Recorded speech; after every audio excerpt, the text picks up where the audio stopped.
السلام علیکم ورحمۃ اللہ وبرکاتہ۔ کیا حال ہے؟ سب ٹھیک ہے؟ السلام ورحمۃ اللہ وبرکاتہ۔ وعلیکم السلام ورحمۃ اللہ وبرکاتہ۔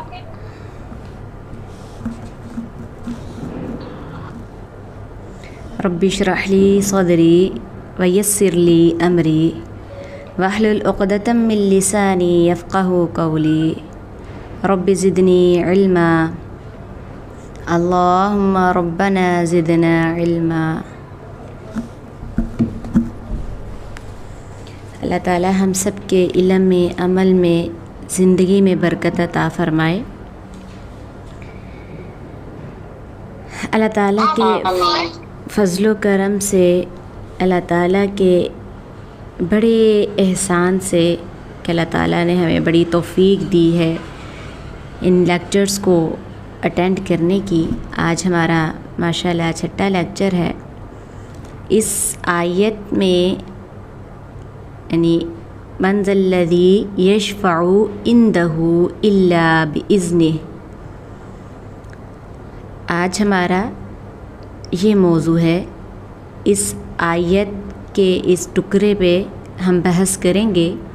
تو اس آیت کریمہ میں بنیادی طور پر اللہ تعالیٰ کی الوہیت، یکتائی، توحید کے واضح، ٹھوس اور دلائل بیان کیے گئے ہیں۔ اب دیکھیں کہ عام طور پر مسئلہ شفاعت کی غلط توجیہ کے باعث عقیدہ توحید میں کمزوری واقع ہو جاتی ہے۔ اس لیے اللہ تعالیٰ نے اس آیت مقدسہ میں اس مسئلہ کی وضاحت بھی فرما دی ہے، اور یہی ہمارا آج کا موضوع ہے۔ ما ذا الذی یشفع عندہ الا باذنہ، من ذا الذی کون ہے جو یشفع سفارش کرے، عندہ اس کے ہاں، اس کے پاس یعنی اللہ تعالیٰ کے حضور، الا مگر باذنہ اس کی اجازت سے، یعنی اللہ تعالیٰ کی اجازت کے بغیر کوئی اس کے دربار عالیشان میں سفارش اور شفاعت نہیں کر سکتا۔ ہمارے ہاں عام طور پر شفاعت کا مفہوم یہ سمجھا جاتا ہے کہ اللہ تعالیٰ کے نیک اور صالح بندوں کی اس کے ہاں بڑی قدر و منزلت اور عزت و احترام ہے۔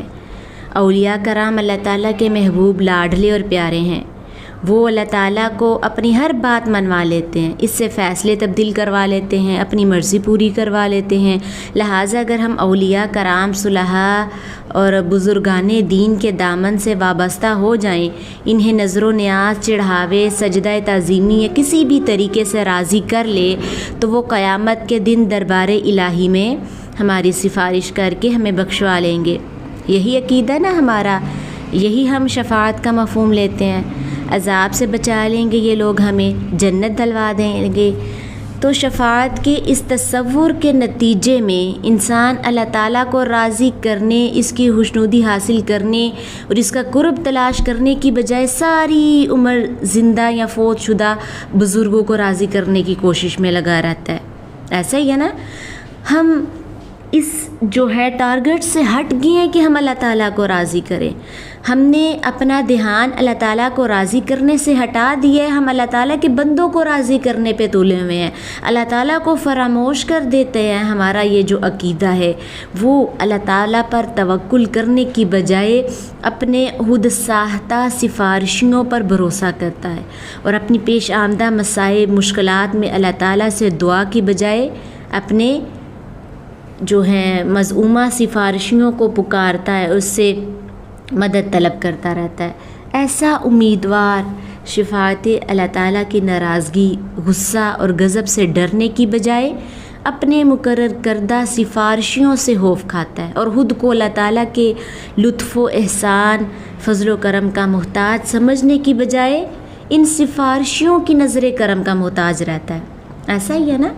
تو ایسا انسان اپنے شفیع کو اللہ کی صفات سے متصف کرنے کے بعد اسے اپنے تمام معاملات کا مالک و مختار جان کر شرک کرتا پھرتا ہے اور اللہ تعالیٰ کی رضا کے حصول کی خاطر کثرت سے نیک اعمال بجا لانے کی بجائے خود ساختہ سفارشوں پر اعتماد کر کے اعمال صالحہ کے انجام دہی میں سستی، کاہلی، بے توجہی کا جو ہے مظاہرہ کرتا ہے، بے عملی کی زندگی گزارتا ہے۔ اس لیے اللہ تعالیٰ نے آیت الکرسی میں توحید ربانی کی اہمیت، ضرورت اور افادیت واضح کرنے کے ساتھ ساتھ شفاعت کی حقیقت کو بھی بیان فرما دیا ہے۔ تو لفظ شفاعت جو ہے، لفظ شفاعت شفیع سے ماخوذ ہے، مشتق ہے اس سے، جس کا معنی دو چیزوں کو آپس میں جوڑنا، ملانا اور جفت بنانا ہے۔ شفاعت کا اصلی اصطلاحی مفہوم ہے کہ کسی کمزور آدمی کی مدد کے لیے کسی بڑے کا ساتھ مل جانا، یعنی اس کی سفارش کرنا۔ سفارش کرنے والا چونکہ ضرورت مند کا جوڑا اور ساتھی بن جاتا ہے، اس لیے اسے عربی میں شفیع، اور جس کے لیے سفارش کی جائے اسے مشفوع کہا جاتا ہے۔ شریعت جو ہے، اصطلاح شریعت میں قیامت کے دن کسی گناہگار شخص کی مغفرت اور بخشش کے لیے اللہ تعالیٰ کے دربار میں کسی نبی، ولی، فرشتے یا کسی دوسرے کی سفارش کو شفاعت کہا جاتا ہے۔ قیامت کے دن شفاعت کی ابتدا محمد صلی اللہ علیہ وسلم سے ہوگی۔ اس ابتدائی شفاعت کو شفاعت عظمیٰ یا شفاعت کبریٰ کہا جاتا ہے۔ آپ صلی اللہ علیہ وسلم کی شفاعت کے بعد دیگر انبیاء، صلحاء کرام اور کئی دیگر لوگ بھی سفارش کریں گے، جن کی تفصیل انشاءاللہ جو ہے نا نیکسٹ لیکچر میں بیان کی جائے گی۔ اب دیکھیں کہ دنیا میں کسی شخص کے جائز کام کے لیے سفارش کرنا نیکی، اجر و ثواب کا کام ہے۔ سیدنا معاویہ بن ابی سفیان رضی اللہ عنہما سے روایت ہے کہ رسول اللہ صلی اللہ علیہ وسلم نے فرمایا، اشفعوا تؤجروا، اچھی سفارش کرو تمہیں اس کا اجر دیا جائے گا۔ سنن نسائی کی یہ روایت ہے۔ تو قرآن کریم نے اس شفاعت کی دو قسمیں بیان کی ہیں، اچھی سفارش اور بری سفارش۔ جو شخص کسی حاجت مند کا جائز کام کروانے کے لیے سفارش کرتا ہے، اسے اللہ تعالیٰ کی طرف سے اجر و ثواب جو ہے وہ عطا کیا جاتا ہے، اور جو کسی شخص کی کسی ناجائز کام کے لیے غلط سفارش کرتا ہے، اسے غلط اور ناجائز کام میں مدد کرنے کی وجہ سے سزا دی جائے گی۔ اللہ تعالیٰ قرآن پاک میں ارشاد فرماتے ہیں، سورۃ نساء آیت نمبر 85، مَن یشفع شفاعۃ حسنۃ یکن لہ نصیب منہا ومن یشفع شفاعۃ سیئۃ یکن لہ کفل منہا وکان اللہ علی کل شیء مقیتا۔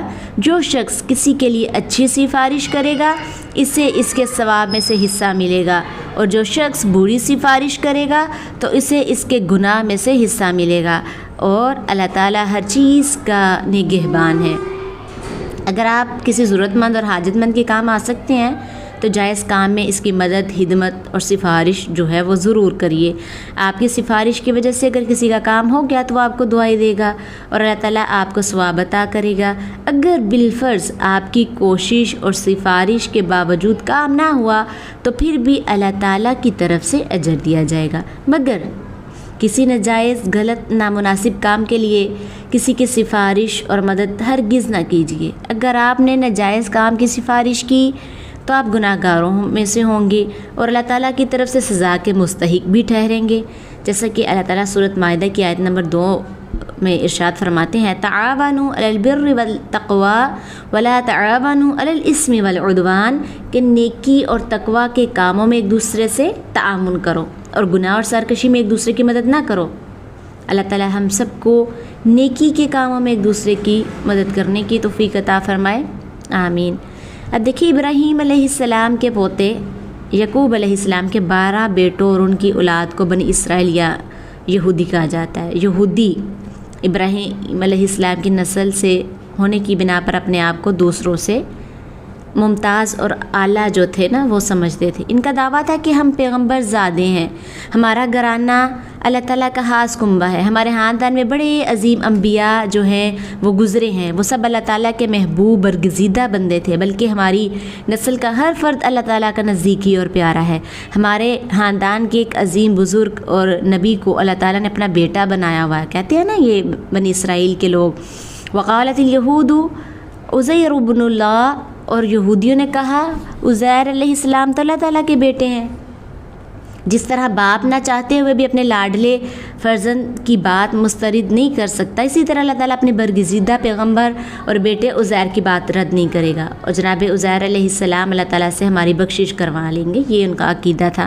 ان کا خیال تھا کہ نہ صرف عزیر علیہ السلام اللہ تعالیٰ کے بیٹے ہیں، بلکہ ان کے اس خصوصی تعلق کی بنا پر ہم سب اللہ کی اولاد ہیں۔ نحن ابناء اللہ و احباء، سورۃ مائدہ آیت نمبر 18، ہم سب اللہ تعالیٰ کے بیٹے اور اس کے چہیتے ہیں۔ جس طرح کوئی باپ اپنے بیٹے کو آگ میں پھینکنا گوارا نہیں کرتا، اسی طرح اللہ تعالیٰ بھی ہمیں جہنم کی آگ میں ڈالنا پسند نہیں کرے گا، اور اگر ہماری بدعمالیوں کی وجہ سے ہمیں عذاب میں مبتلا کرنا ضروری بھی ہوا تو ہمارے بزرگ آباء و اجداد جو اللہ تعالیٰ کے برگزیدہ نبی اور رسول ہیں، اللہ تعالیٰ کے دربار میں ہماری سفارش کریں گے، اور اس کے سفارش کے باعث ہمیں عذاب سے بچا لیا جائے گا اور جنت میں پہنچا دیا جائے گا۔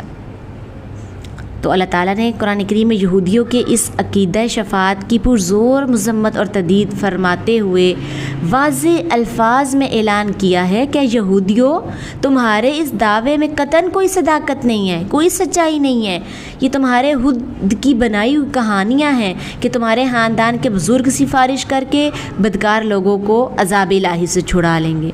کیا فرماتے ہیں اللہ تعالیٰ قرآن پاک میں سورۃ بقرہ آیت نمبر 48 میں وَاتَّقُوا يَوْمًا لَا تَجْزِي نَفْسٌ عَن نَفْسٍ شَيْئًا وَلَا يُقْبَلُ مِنْهَا شَفَاعَةٌ وَلَا يُؤْخَذُ مِنْهَا عَدْلٌ وَلَا هُمْ يُنصَرُونَ، اور ڈرو اس دن سے جب کوئی شخص کسی کے کچھ کام نہیں آ سکے گا، اور اس کے حق میں کوئی سفارش قبول نہیں کی جائے گی، اور اسے کوئی معاوضہ لے کر چھوڑا نہیں جائے گا، وہ مدد بھی نہیں کیے جائیں گے۔